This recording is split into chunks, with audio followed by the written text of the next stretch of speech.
Le damos gracias al Señor por la vida, la salud. Le damos gracias al Señor por cada una de sus bendiciones. Amén. Mi hermano querido, yo le invito a que pueda abrir su Biblia en el Evangelio de Lucas. Evangelio de Lucas. Hoy día nos toca estudiar la palabra en el capítulo 8. Evangelio de Lucas, capítulo 8. Amén. Amén, nos está visitando nuestra hermana, ¿cierto? Bueno, nosotros tenemos una costumbre. ¿Cómo le decimos nosotros? Bienvenida en el nombre del Señor. Que Dios le bendiga mucho, mi hermana querida. Siéntase bendecida, ¿cierto? Entre nosotros. Sea muy bienvenida en nuestra casita de oración. Amén, para nosotros una alegría tenerla acá. También nos está visitando una vecina, ¿cierto? Igual le decimos bienvenida en el nombre del Señor. Que Dios le bendiga muchísimo. Bien, mi hermano, Lucas capítulo 8, dice así la palabra del Señor. Aconteció después que Jesús iba por todas las ciudades y aldeas predicando y anunciando el evangelio del reino de Dios, y los 12 con él, y algunas mujeres que habían sido sanadas de espíritus malos y de enfermedades, María, que se llamaba Magdalena, de la que habían salido 7 demonios, Juana, mujer de Chuza, intendente de Herodes, y Susana y otras muchas que le servían con sus bienes. Amén. Vamos a ir leyendo la palabra y la vamos a ir explicando. ¿Qué es lo que nos relata la palabra en estos primeros versículos? Dice la palabra de que Jesús se encontraba predicando el evangelio junto con sus discípulos, ¿ya?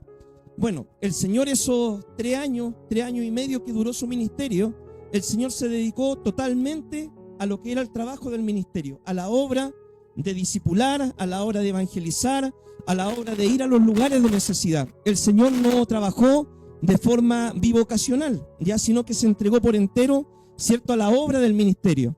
Y dice la palabra de que el Señor durante su ministerio sanó a muchas personas, hizo milagros, sanó leprosos, sanó enfermos, resucitó muertos. El Señor hizo muchos milagros. Y algo, mis queridos hermanos, que nosotros debemos notar como principio es que el Señor nunca cobró por un milagro. El Señor nunca dijo: yo voy a poner las manos y ustedes me tienen que dar un dinero a cambio. O el Señor nunca dijo: yo voy a ir a predicar a tal ciudad, pero ustedes me tienen que recoger una ofrenda para mí. El Señor, ¿cierto?, de hecho nos enseña en su palabra y nos dice: lo que ustedes recibieron de gracia, deben darlo también de gracia. Y dentro de toda esa gente que el Señor ministró, que el Señor ayudó, que el Señor sanó a un grupo de mujeres. Y dentro de estas mujeres había mujeres, por ejemplo, esposas de personas muy importantes en la época, como dice acá la palabra, Juana, mujer de Chuza, intendente de Herodes. Eran mujeres que tenían recursos económicos. Y estas mujeres, mis queridos hermanos, al recibir el milagro, ¿cierto?, una sanidad, una liberación, al recibir una ayuda, ellas voluntariamente, dice la palabra, de sus recursos que ellas tenían, ¿cierto?, le ofrendaban al Señor para poder sostener el ministerio del Señor, ¿ya? Entonces, mis queridos hermanos, el principio es el siguiente: un corazón agradecido con Dios es un corazón dadivoso, ¿ya? Un corazón agradecido con Dios es un corazón que sostiene la obra. Hoy en día, lamentablemente, muchos cristianos, ¿cierto?, cuestionan el tema de dar la ofrenda, dar el diezmo, dar la primicia. De hecho, justo estamos empezando el mes de enero, tocó la palabra acá, porque nosotros vamos predicando de forma secuencial, pero tocó justo la palabra, ¿cierto?, ahora en el mes de enero este capítulo. Y una de las cosas que yo veo en las redes sociales es que se levantan muchos cristianos, ¿cierto?, hablando por redes sociales diciendo: ya no hay que ofrendar, no hay que diezmar, no hay que dar primicia, eso era del antiguo pacto, no hay que dar nada, ¿cierto? Ellos quieren muchas veces, ¿cierto?, no sustentar la obra, no sustentar el ministerio de la iglesia, pero muchas veces quieren que la iglesia siempre esté presente para ellos. Muchas veces ellos esperan, por ejemplo, de que el pastor o el ministro siempre esté para disposición de ellos, pero ellos nunca están dispuestos a sustentar a los ministerios. Y nosotros, mi hermano, la palabra de Dios nos enseña de que nosotros debemos ser generosos, debemos ser dadivosos, debemos sostener la obra. Ahora, ¿cómo debemos sostener la obra? La Biblia dice: cada uno dé como propuso en su corazón, no con tristeza, ¿cierto?, no diciendo: hoy tengo que dar esto por obligación, o voy a dar esto pero me duele mucho, sino que dar con alegría, dar de forma voluntaria, dar con un corazón generoso, porque ese es el dador que Dios bendice, el dador alegre, generoso y voluntario.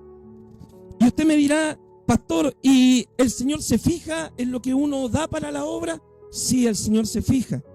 Y el Señor no es deudor de nadie. El Señor, por ejemplo, desde el Antiguo Testamento se fijó de que entre Caín y Abel, el que ofreció la mejor ofrenda fue Abel, porque Abel preparó lo mejor y lo dio de corazón para el Señor. El Señor, por ejemplo, se fija en esos detalles. Dice en una oportunidad que el Señor estaba en el templo y veía como cada uno daba de lo que le sobraba, pero había una viuda pobre que echó 2 blancas. Y el Señor no miró la cantidad en sí, sino que miró el corazón de la persona que daba. Porque ella podía dar de lo que tenía. Ya, y ella lo que tenía eran 2 blancas. Pongámosle que eran 500 pesos lo que ella dio. Y el Señor no se fijó en la cantidad, sino se fijó en el corazón. Porque muchas veces nosotros quizás podemos tener recursos, pero hay mezquindad en nosotros y no queremos dar para sustentar la obra. Entonces el primer principio, mi hermano, que yo les quiero transmitir en este año es que Dios bendice la generosidad. Dios bendice a aquellos que sustentan la obra, a aquellos que sustentan el ministerio de la iglesia. Sigamos avanzando, veamos ahora la parábola del sembrador. 8, versículo 4. Dice: juntándose una gran multitud, y los que estaban de cada ciudad venían a él, y les dijo por parábolas: el sembrador salió a sembrar su semilla, y mientras sembraba, una parte cayó junto al camino y fue hollada, y las aves del cielo la comieron. Otra parte cayó en la piedra, y nacida se secó porque no tenía humedad. Pero otra parte cayó entre espinos, y los espinos que nacieron juntamente con ella la ahogaron. Y otra parte cayó en buena tierra, y nació y llevó fruto a 100 por uno. Hablando estas cosas decía a gran voz: el que tiene oídos para oír, oiga. Y los discípulos le preguntaron diciendo: ¿qué significa esta parábola? Y él les dijo: a vosotros os es dado a conocer los misterios del reino de Dios, pero a los otros por parábolas, para que viendo no vean y oyendo no entiendan. Esta es pues la parábola: la semilla es la palabra de Dios, y los de junto al camino son los que oyen, y luego viene el diablo y quita de su corazón la palabra, para que no crean y se salven. Los de sobre la piedra son los que, habiendo oído, reciben la palabra con gozo, pero estos no tienen raíces, crecen por algún tiempo, y en el tiempo de la prueba se apartan. Los que cayó entre espinos, estos son los que oyen, pero yéndose son ahogados por los afanes y las riquezas y los placeres de la vida, y no llevan fruto. Mas la que cayó en buena tierra, estos son los que, corazón bueno y recto, retienen la palabra oída y dan fruto con perseverancia. A esta parábola se le conoce como la parábola del sembrador, ¿ya? La parábola. ¿Qué es lo que es una parábola? Una parábola, mi hermano, es una historia, una enseñanza con una explicación, ¿cierto? Con un sentido espiritual, con un principio espiritual.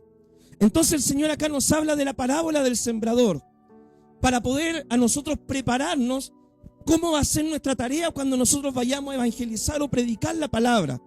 El Señor a nosotros nos dice: mira, cuando tú vayas a predicar, ten en cuenta los siguientes elementos. La semilla es la palabra de Dios. Esto es la semilla, la palabra. El sembrador vas a ser tú, el predicador, el evangelista, el que lleva el mensaje. Ese es el sembrador. Por ejemplo, acá en la historia, ¿quién era el sembrador? Jesús era el sembrador. ¿Ya? La semilla era lo que él estaba enseñando.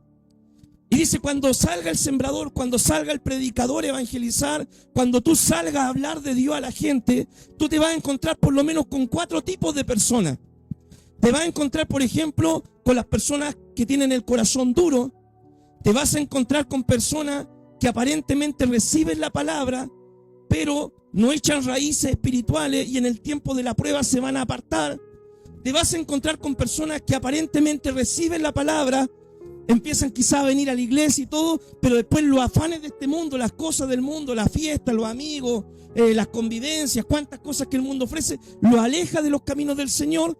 Y también te vas a encontrar con gente que recibe la palabra, entiende la palabra, cree realmente en Dios y empiezan a dar fruto con perseverancia. Entonces el Señor lo que nos trata de decir a nosotros es: mira, no te desanimes cuando hagas la tarea del ministerio. Cuando salga a predicar, ten en cuenta de que te vas a encontrar con estos 4 tipos de personas. Porque muchas veces a nosotros nos va a pasar que vamos a salir a predicar o queremos ganar toda la población o todo el mundo para Cristo, y es un deseo obviamente que cada cristiano genuino tiene ganar a su familia, ganar a sus vecinos, ganar a que Dios nos ponga por delante, pero el Señor nos dice, yo conozco los corazones, yo sé cuál corazón está duro, cuál corazón tiene piedra, cuál corazón tiene espina y quién es buena tierra. Nosotros vemos la apariencia por fuera, nosotros no vemos el corazón de la gente, pero Dios sí lo ve. Pero nuestra tarea como sembradores, como predicadores, es simplemente hablar la palabra, llevar el mensaje, transmitir la palabra con fidelidad. Esa es nuestra tarea. Y la tarea de Dios, ¿cierto?, va a ser convencer a las personas, y la tarea de la persona va a ser recibir o rechazar el mensaje. Nosotros simplemente debemos llevar la palabra con fidelidad. Y mire, yo para poder explicarle más o menos este punto, ¿cierto?, a mí me gusta hacerlo con familia. Está la familia de los Durán, ¿ya? Ustedes, la familia de los Durán es el terreno duro, ¿ya? Los Durán. La familia de los Durán es una familia atea.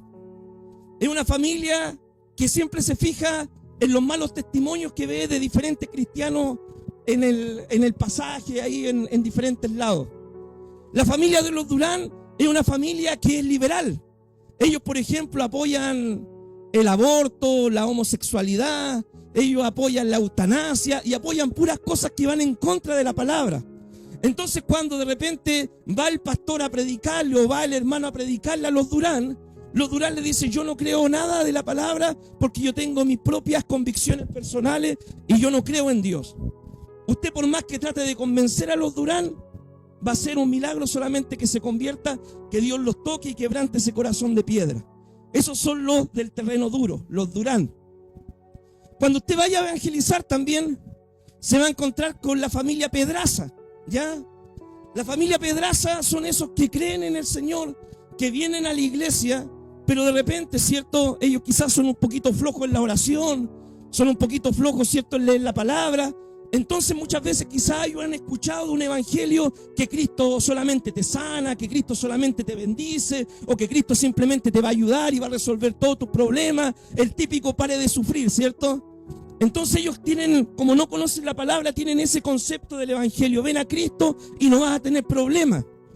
Pero a los Pedrazas de repente le empiezan a venir pruebas, de repente se enferma un hijo, de repente, ¿cierto?, al esposo queda sin trabajo, de repente empiezan a haber problemas en el matrimonio y de repente ellos dicen la decisión, ¿saben qué? Mejor yo estaba cuando estaba en el mundo que cuando estaba en la iglesia. Así que ellos deciden irse de la iglesia porque vivían mejor en el mundo que como estaban en la iglesia. Esos son los que creen por un tiempo, pero las pruebas, ¿cierto?, porque no tienen las cosas claras, lo alejan de los caminos del Señor. Ahora están los de la familia Espinosa, ¿ya? La familia Espinosa, mi hermano, son esos que vienen al templo. Pero cuando viene 18 de septiembre, cumpleaños, año nuevo, Navidad, un cumpleaños en la casa del vecino, un partido de fútbol, un evento en la municipalidad, un evento en el club de adulto mayor o donde sea, ellos dejan de lado las cosas de Dios porque se afanan en las cosas de este mundo. No, es que hoy día justo va a terminar mi novela, La Turca, ¿cierto? No voy al culto. Es que justo hoy día juega Chile, va al mundial, por milagro, no, mentira. Así, no, hoy día juega mi equipo de fútbol favorito. Entonces empiezan a caer en eso de que las cosas del mundo empiezan a ahogar su vida espiritual. Y ellos entonces, ¿cierto?, por las cosas del mundo no crecen, no perseveran, no dan fruto y finalmente se pierden también. Pero también dentro de la familia está, por ejemplo, la familia Campos. Buenos Campos, la familia Buenos Campos. Y la familia Buenos Campos, mi hermano, son esos hermanos que un día tú les predicaste la palabra, vinieron a la iglesia, no entendían mucho el evangelio, pero un día escuchando la predicación se dieron cuenta de que había que empezar a orar y empezaron a orar. Se dieron cuenta de que había que empezar a leer la Biblia y ellos empezaron a leer la Biblia. Se dieron cuenta de que la palabra de Dios dice hay que congregarse con regularidad y empezaron a asistir a todos los cultos. Se dieron cuenta de que había que evangelizar y ellos empezaron a ganar almas. Se dieron cuenta de que había que apoyar la obra y evitar, ¿cierto?, las cosas malas y empezaron a consagrarse. Entonces va pasando el tiempo y la familia, los Buenos Campos, ¿cierto?, empiezan a crecer, a madurar espiritualmente, entienden más el evangelio, se comprometen con la iglesia y después ellos quizás hasta llegan a ser líderes en la iglesia. Así es más o menos la parábola, ¿cierto?, del sembrador.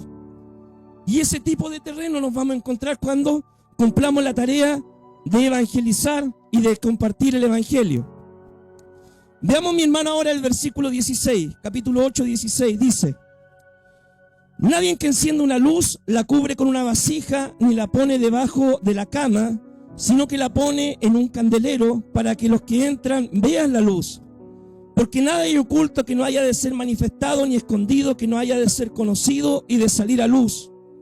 Mirad pues como oís, porque todo el que tiene se le dará, y todo el que no tiene, aún lo que piensa tener, se le quitará. Amén. Uno de los atributos que tiene el Señor, mi hermano querido, es que Dios es omnisciente y Dios es omnipresente. ¿Qué significa en esta palabra? Que el Señor todo lo conoce y que el Señor está siempre presente en todo lugar. Entonces, mi hermano querido, nosotros, por más que hagamos cosas escondidas o ocultas, sean buenas o sean malas, el Señor las conoce. De repente nosotros podemos ocultarnos cosas entre nosotros, ¿cierto? Una buena obra que uno haga o un pecado que uno cometa. Pero al único que no le podemos ocultar las cosas, y el único que conoce todas las cosas en realidad como son en el fondo, es el Señor. Entonces acá la palabra nos dice: mira, no hay nada oculto que no salga a la luz a su tiempo. Dice la palabra que un día todos nosotros nos vamos a tener que presentar ante el tribunal de Cristo y vamos a tener que dar cuenta de las cosas que hemos hecho estando acá en el cuerpo, sean cosas buenas o sean cosas malas. Un día los libros serán abiertos y vamos a tener que dar cuenta nosotros delante del Señor de cómo vivimos el tiempo de vida que Él nos regaló en esta tierra. Y esperemos en Dios, ¿cierto?, de que si estamos haciendo algo malo, nos podamos arrepentir y ordenar para que un día podamos dar buenas cuentas delante del Señor. Y esperemos en el Señor de que un día el Señor, cuando abra los libros, ¿cierto?, y descubra todas las cosas que hicimos, el Señor pueda decir: oye, ¿sabes qué? Mira, este cristiano hizo muchas cosas buenas y la hizo en secreto. Ayudó a mucha gente, bendijo a muchas personas. Y nunca, ¿cierto?, su derecha supo lo que hizo su izquierda, porque lo hacía todo en secreto. De hecho, le comparto algo, ¿cierto? Justo para las votaciones salió un personaje acá en Chile que es muy conocido, ¿cierto?, a nivel nacional, internacional, que siempre ayuda a mucha gente. Entonces la gente decía: oh, esta persona siempre ayuda a mucha gente. Y él decía: sí, yo ayudo a mucha gente, pero también hay muchas cosas que yo hago y que nadie más sabe. Porque así es también, hay cosas, ¿cierto?, que solamente Dios sabe y conoce que uno puede hacer en lo secreto. Pero algo, mi hermano, que no debe estar en lo secreto es nuestra tarea misionera. La luz no es para ocultarla, no es para esconderla.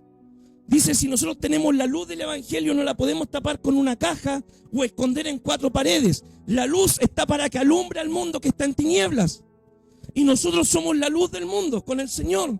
Y debemos alumbrar a este mundo que está en tinieblas. ¿Y cómo lo alumbramos? Yendo y predicándole el evangelio. Dios, mi hermano, no quiere que usted sea un agente secreto en su población o en su trabajo o entre sus vecinos. Dios quiere que usted sea un testigo fiel del evangelio y que no se avergüence de dar testimonio de Cristo, ¿ya?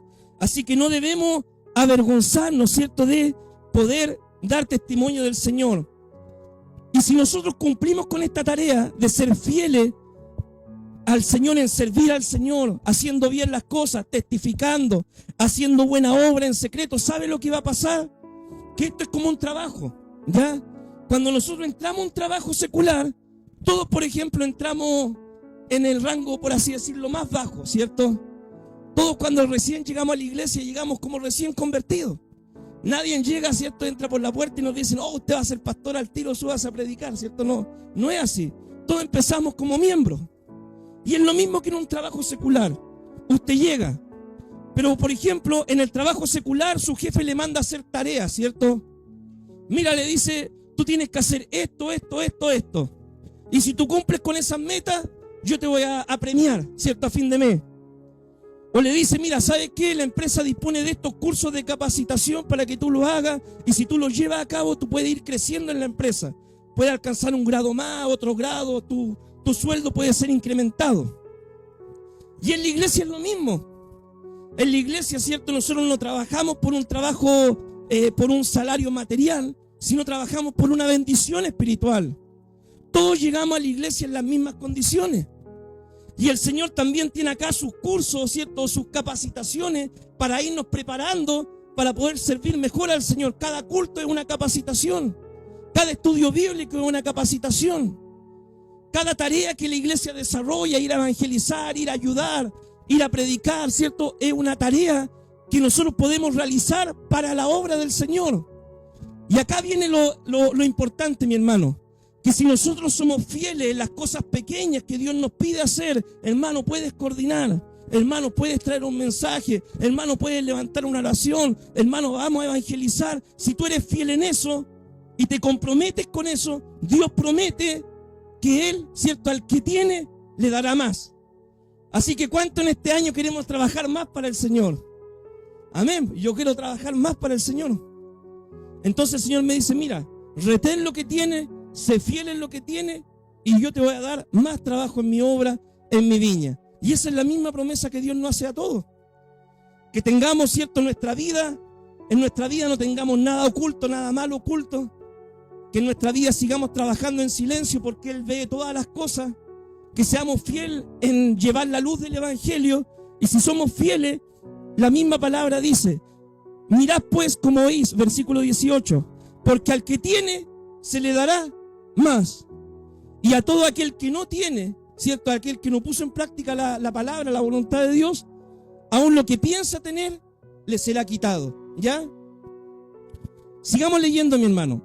Versículo 19 dice así: entonces su madre y sus hermanos vinieron a él, pero no lo podían llegar hasta él a causa de la multitud. Gracias.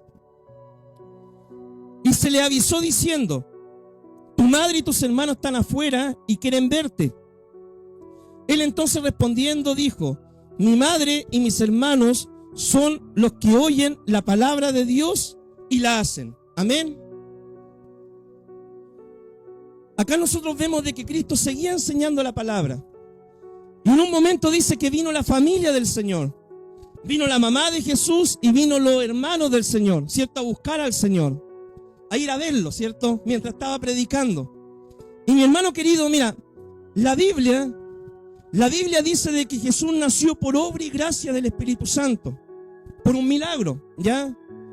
El Señor nació por un milagro, obra, gracia del Espíritu Santo, ¿cierto? María, el Espíritu Santo engendró a Jesús siendo María virgen. Pero la misma palabra de Dios nos dice de que después que nació Jesús, ¿cierto?, José conoció a su esposa María, ¿cierto? Y ellos obviamente, como cualquier matrimonio, después tuvieron más hijos, ¿cierto? Y obviamente Jesús es obra del Espíritu Santo, Jesús es Dios hecho carne, ¿ya? Eso se llama el milagro de la encarnación. Dios vino y tomó forma de hombre. Pero la palabra de Dios nos dice de que Jesús tuvo más medio hermanos, ¿cierto? Tuvo a Judas, se llamaba un hermano que escribió la epístola de Judas, ¿cierto? Al final, antes de Apocalipsis.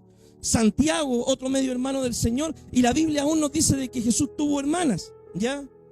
Y dice la palabra de que durante el ministerio de Jesús, muchas veces la familia no creía en el ministerio del Señor, los hermanos. De hecho, si usted ve la Biblia, en 1 Corintios capítulo 15, cuando habla la palabra de que cuando Cristo resucitó, a quienes se le apareció también a Jacobo, ¿cierto?, que era medio hermano del Señor, y él después de la resurrección, él creyó y se entregó al Señor. Pero el punto es el siguiente, mi hermano. ¿A quién considera Jesús realmente su familia? ¿Será, mi hermano, de que Jesús considera a su familia a esa persona cuando usted sale a evangelizar y usted le dice: oye, te invito a la iglesia? No, yo no necesito ir a la iglesia, yo soy una buena persona, yo no le hago mal a nadie. Yo no robo, no miento, no mato a nadie. Con un cigarro así en la mano, ahí, ¿cierto? ¿Será que Jesús lo considera su hijo, su hermano, su familia? ¿Será que cuando nosotros salimos a predicar y la gente dice: yo también soy hijo de Dios, yo creo en Dios, pero yo no necesito a la iglesia, yo vivo a mi manera, yo creo en Dios a mi manera? ¿Será que Jesús o que Dios el Padre los considera sus hijos? Yo la otra vez me encontraba evangelizando, ¿cierto?, a un familiar, ¿ya? Y yo le decía, mira, ¿qué pasa si yo todo lo que te he dicho del evangelio es verdad? Y yo tengo la razón y tú estás equivocada. Y la persona me dijo, es que yo no creo en un Dios que pueda mandar a alguien al infierno. Yo le dije, pero es que eso dice la palabra, que si uno es malo, si uno hace lo malo, la paga del pecado es la muerte y uno se va a ir a la condenación eterna. Sí, pero es que yo no creo en ese Dios, me dijo. Yo me considero hija de Dios, yo creo en Dios, yo creo a mi manera. ¿Y será de que una persona así, mi hermano, realmente a los ojos de Dios es un verdadero hijo de Dios? Obviamente que no. La palabra de Dios, ¿qué nos dice? Jesús lo dice en el versículo 21. Entonces respondiendo les dijo, mi madre y mis hermanos son los que oyen la palabra de Dios y la hacen. Esa es la familia de Dios, los que oyen la palabra de Dios y la hacen. Si Dios te está hablando algo, Dios te está diciendo algo, tú tienes como hijo de Dios, si eres su hijo, obedecer la palabra de Dios. Yo, por ejemplo, mis queridos hermanos, si yo tuviera hijo, ¿a quién tengo yo autoridad para mandar? Y para dar orden y para que me obedezcan. A mis hijos, ¿cierto? Yo no voy a ir a mandar a los hijos de mi hermano, no voy a ir a meter a la casa ajena, ¿cierto? Pero yo, ¿a quién tengo autoridad? ¿Sobre quién me da autoridad Dios a mí, si yo soy papá? Sobre mis hijos, ¿ya? Entonces Dios tiene autoridad sobre nosotros para ordenarnos cómo debemos vivir. Y si somos hijos de Dios, vamos a obedecer la palabra del Señor. Veamos el versículo 22. Dice así. Aconteció un día que entró en una barca con sus discípulos y dijo, pasemos al otro lado del lago. Y partieron. Pero mientras navegaban, él se durmió y se desencadenó una tempestad de viento en el lago. Y se anegaban y peligraban. Y vinieron a él y le despertaron diciendo, maestro, maestro, que perecemos. Despertando él, reprendió al viento y las olas cesaron y se hizo grande bonanza. Y les dijo, ¿dónde está vuestra fe? Y atemorizados se maravillaban y decían uno a otros, ¿quién es este que aún los vientos y las aguas manda y le obedecen? Acá vemos de que el Señor junto con sus discípulos se subió a una barca, ¿ya? Después de esta escena, ¿cierto? Se había subido a una barca, el Señor estaba cansado y se puso a dormir en la barca.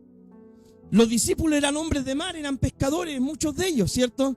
Pero estando en medio del mar, la barca empezó a ser azotada por una ola, ¿cierto? Y la barca ya se iba a hundir. Y todos, ¿qué es lo que empezaron a hacer? A gritar, Señor, sálvanos, ayúdanos, que la barca se hunde. Señor, despierta, ayúdanos, mira, ¿no estás viendo lo que está pasando? Y el Señor dice que se levanta, reprende el mar, el viento, se calma, pero le hace una corrección a los discípulos y le dice, ¿dónde está vuestra fe? ¿Dónde está vuestra fe? Mi hermano querido, nosotros en esta vida, ¿cierto? Y en este año 2026 vamos a pasar por tormentas. Yo no sé qué tipo de tormenta le va a tocar vivir a usted o qué tipo de tormenta me va a tocar vivir a mí. Eso solamente Dios lo sabe. Vamos a pasar por tiempos de gran bendición, de gozo, de alegría, de regocijo, pero también vamos a pasar por pruebas porque la vida se trata de esto.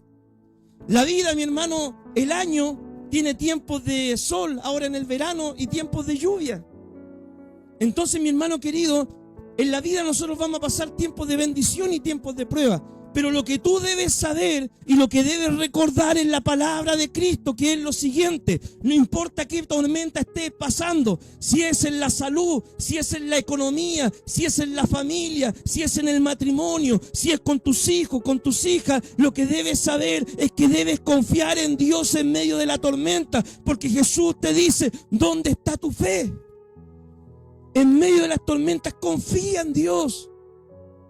Deposita tu fe en el Señor. Dice la palabra, clama al Señor, clama a mí, dice el Señor, y yo te responderé. En medio de las tormentas, los discípulos, ¿cierto? ¿Qué hicieron? Clamaron la ayuda del Señor. Señor, sálvanos, ayúdanos, que nos hundimos. En medio de las tormentas, clama al Señor para poder ver la ayuda de Dios en tu vida. Veamos ahora, mi hermano, el versículo 26. Dice la palabra, y arribaron a la tierra de los Gadarenos, que está a la ribera opuesta a Galilea, y al llegar él a la tierra, vino a su encuentro un hombre de la ciudad endemoniado desde hacía mucho tiempo, y no vestía ropa ni moraba en casa, sino en los sepulcros. Este, al ver a Jesús, lanzó un gran grito y postrándose a sus pies exclamó a gran voz: ¿Qué tienes conmigo, Jesús, Hijo del Dios Altísimo? Te ruego que no me atormentes.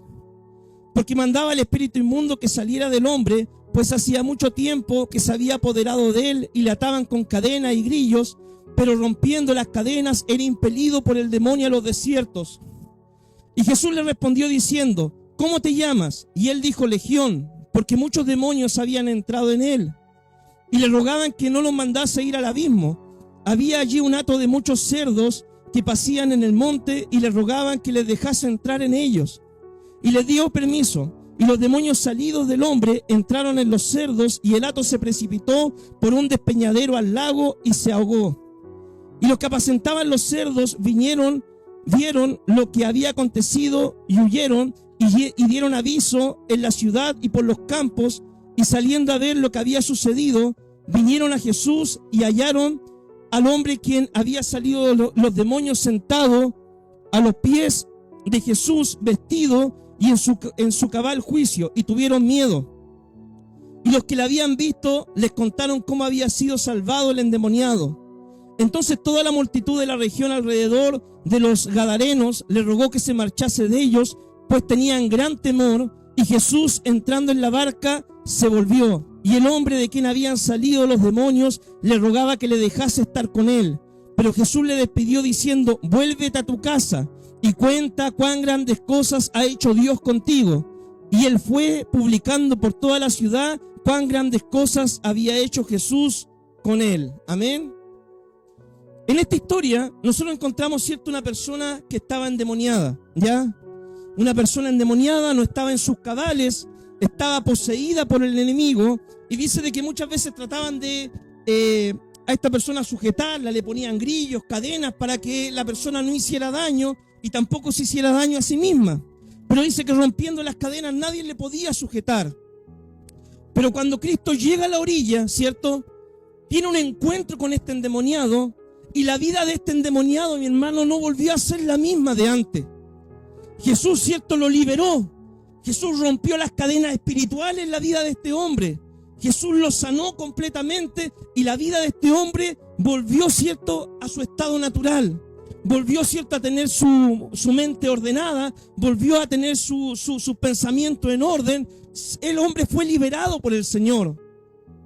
Y dice, ¿cierto?, la palabra de que el hombre después quería subirse hasta la barca con Jesús y decirle: Señor, ayúdame, yo quiero ir contigo a predicar también el evangelio. El Señor le dice: no, mira, quédate acá y anda, cuenta a los tuyos, a tus familiares, a tus vecinos, lo que Dios ha hecho contigo. Y él comenzó una tarea de evangelismo, este hombre. ¿Cuál es el punto, mi hermano, de esta historia? Es que un encuentro con Dios lo cambia todo. Un verdadero encuentro con Dios lo cambia todo. Yo no sé, ¿cierto?, qué tan endemoniado pueda estar una persona, ya sea endemoniada literalmente o quizás con una adicción tremenda al alcohol, a la droga, al pecado, a diferentes cosas. Pero cuando tú tienes un encuentro con Dios, Dios rompe esas cadenas espirituales, Dios te transforma. Porque el evangelio cambia vidas, mi hermano. Toda persona que tiene un encuentro genuino con Dios, su vida no vuelve a ser la misma de antes. El borracho deja de tomar, el golpeador cambia, ¿cierto?, se vuelve un hombre pacífico. La persona violenta se vuelve un hombre manso. La persona grosera, ¿cierto?, deja de decir malas palabras y vive en santidad, porque un encuentro con Dios lo cambia todo. Y nosotros eso debemos procurar, tener un encuentro genuino con Dios, para que Dios cambie nuestra vida. Y cuando eso ocurre, nosotros nos convertimos en testigos de las grandes cosas que Dios ha hecho con nosotros. ¿Por qué le digo esto, mi hermano? Porque es lo que Dios, por ejemplo, hizo con mi vida en su tiempo. El Señor me sacó de donde nada valía, ¿cierto?, de donde el mundo no daba 2 pesos por mí, me tomó, me rescató, me lavó, me limpió. Y ahora, ¿cierto?, uno, ¿qué es lo que hace? Anuncia al mundo las grandes cosas que Dios hace, que Dios sigue sanando, que Dios sigue libertando, que Dios sigue restaurando, que Dios sigue sanando familias, que Dios sigue transformando al adicto, que Dios sigue quebrantando corazones, que Dios sigue restaurando matrimonios, que Dios sigue salvando a tus hijos. Eso es lo que Dios hace. Y para eso, ¿cierto? Dios nos necesita a nosotros, para poder ir y anunciar las maravillas del Señor. Pero esto solamente lo podemos hacer cuando hemos tenido un encuentro transformador con Dios. Cuando Dios cambió nuestro viejo hombre, nuestros demonios antiguos, y nos hizo nacer de nuevo. Así que, mi hermano querido, si tú quieres ser una persona efectiva en el Evangelio, procura tener ese encuentro transformador con Dios. Que Dios te cambie, hermano, pero desde adentro hacia afuera. Porque en muchos lugares, ¿cierto?, se preocupan del cambio exterior, ¿cierto? Pero lo más importante, desde adentro para afuera, que Dios te cambie y te haga nacer de nuevo y te transforme, para que tú puedas ser un testigo, un evangelista eficaz en las manos del Señor. Vamos a ver la última historia, mi hermano querido. Lucas 8:40 dice: cuando Jesús volvió, le recibió la multitud con gozo, porque todos le esperaban. Entonces vino un varón llamado Jairo, que era principal de la sinagoga, y postrándose a los pies de Jesús le rogaba que entrase en su casa, porque tenía una hija única, como de 12 años, que se estaba muriendo. Y mientras iba, la multitud le oprimía. Pero una mujer que padecía de flujo de sangre desde hacía 12 años y que había gastado en médicos todo cuanto tenía y por ninguno había podido ser curada, se le acercó por detrás y tocó el borde de su manto, y al instante se detuvo el flujo de su sangre. Entonces Jesús dijo: ¿quién es el que me ha tocado? Y negando todos, dijo Pedro y los que con él estaban: Maestro, la multitud te aprieta y oprime, y dices: ¿quién me ha tocado? Pero Jesús dijo: alguien me ha tocado, porque he conocido que ha salido poder de mí. Entonces, cuando la mujer vio que no había quedado oculta, vino temblando y postrándose a sus pies le declaró delante de todo el pueblo por qué causa la había tocado y cómo al instante había sido sanada. Y él le dijo: hija, tu fe te ha salvado, ve en paz. Estaba aún hablando cuando vino uno de la casa del principal de la sinagoga a decirle: tu hija ha muerto, no molestes más al maestro. Y oyéndolo Jesús le respondió: no temas, cree solamente. Y entrando en la casa no dejó entrar a nadie consigo sino a Pedro, Jacobo y Juan, y al padre y a la madre de la niña, y lloraban todos y hacían lamentación por ella. Pero él dijo: no lloréis, no está muerta, sino duerme. Y se burlaban de él, sabiendo que estaba muerta. Mas él, tomando de la mano, clamó diciendo: muchacha, levántate. Y entonces su espíritu volvió inmediatamente y se levantó. Y él mandó que se le diese de comer. Y sus padres estaban atónitos, porque Jesús les mandó que a nadie dijese lo que había sucedido. Amén. En esta historia, mi hermano, nosotros tenemos dos historias en una. Dice de que el Señor, después de libertar al endemoniado, siguió anunciando el evangelio, siguió predicando, y en un momento el principal de la sinagoga, un hombre cierto de los judíos, vino a los pies de Jesús. Él dijo: Señor, por favor, ven a mi casa. Tengo una hija de 12 años que es pequeña. Está quizás, Señor, empezando a vivir su vida. Es mi única hija, Señor, y mira, se está muriendo, pero yo he visto, me han dicho lo que tú has hecho, Señor, que has sanado enfermos, has resucitado muertos, has limpiado leprosos. Señor, por favor, ven a mi casa a sanar a mi hija. Y dice que postrándose le rogaba al Señor. El Señor dijo: sí, yo voy. Pero mientras iba el Señor, había también una mujer que llevaba 12 años llevando una enfermedad en su cuerpo. Yo no sé quién ha tenido que vivir una enfermedad por largo tiempo. Quizás tomar remedios de hace años, ¿cierto? Llevar un tratamiento médico hace años.